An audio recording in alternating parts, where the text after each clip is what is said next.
Most relationship advice tells us that the key to a healthy partnership is understanding each other. But today, I want to explore why that goal might be exactly what's causing your friction. There's an old proverb that says, "The fire only burns the foot that steps on it." If you aren't the one stepping on the fire, you can see the smoke, you can know it's hot, but you will never truly understand the sensation of the burn. In a relationship, trying to logically understand a pain you haven't felt is a trap. Today, we're breaking down the difference between intellectual logic and emotional presence, and why one of them builds bridges while the other just builds cases. Logic versus validation. There are two ways to process a problem. The first is cognitive understanding. This is your brain's computer mode. It looks at a situation and says, "Okay, I see the data. I get the point." The second is empathetic presence. This isn't about data. It's about recognizing the weight of your partner's reality even if it makes no sense to your computer mode. Take biological or high-stress differences, for example. One partner might be going through a physical health struggle, extreme work burnout, or hormonal shifts. The other partner can read every article in the world about it. They can understand the science perfectly, but they can't feel it. When you say, "I don't understand why you're reacting this way," you're being logical, but your partner isn't looking for a logic check. They're looking for a teammate. When you try to fix their feelings with facts, it feels like an audit. You don't need to feel the fire to know that your partner's foot is burning. Your goal shouldn't be to get the feeling. It should be to acknowledge that the feeling is real to them. Section 2. Different resolutions.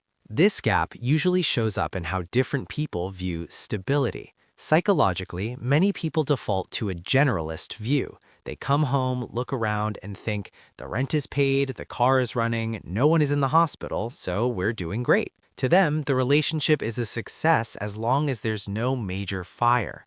However, others have a detailed view. They aren't just looking at the big structure, they're looking at the texture of daily life. Did we actually connect today? Was there a weird vibe during that phone call? You haven't really looked at me since you got home. Think of it like screen resolution. One person is looking at a 480p image. It's clear enough to see the shapes. The other is looking at 4K. They see every pixel, every shadow, and every blur. Neither person is wrong, but if the 480p person tells the 4K person you're seeing things that aren't there, conflict explodes. If your partner sees pixels that you don't dismiss them. Just because your camera doesn't pick it up doesn't mean the detail isn't there. Section 3. The fairness trap. When we lack empathy, we fall into the contract trap. This is the mindset of, "I'll be supportive when you're supportive," or "Why should I listen to your stress if you snapped at me earlier?" We treat the relationship like a business transaction, but a long-term partnership isn't 50-50. It's often 80-20 or 10-90. There are seasons where one person is weak, maybe due to grief, illness, or just a bad month. If you stay in judge mode and demand 50% during their 10% season, the relationship will break. Real compassion is about selective blindness. It's choosing to ignore the sharp words spoken in a moment of exhaustion because you know the character of the person behind them. Ask yourself, is this who they are or is this just what they're going through? If it's a phase, your job isn't to be a prosecutor. Your job is to be the person who holds the line until the storm passes. Section 4. 3 steps to better connection. Replace why with what.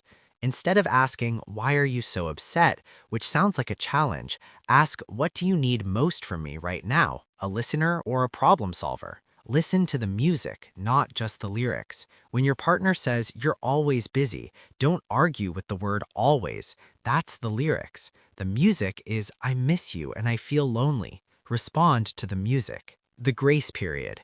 If your partner is acting out of character, give them a free pass for a few hours. Don't take the bait. Don't escalate. Often, once they feel safe and the stress subsides, they'll come back to apologize on their own. A successful relationship isn't about two people who think exactly alike. It's about two people who realize they see the world through different lenses, but choose to respect what the other person sees. You don't need to be a mind reader to be a great partner. You just need to be a witness to their experience. The next time you're about to say, "That doesn't make sense," remember, the fire only burns the foot that steps on it. You might not feel the heat, but that doesn't mean it isn't burning. If you're planning to get married someday or are already navigating the challenges of a lifelong union, subscribe.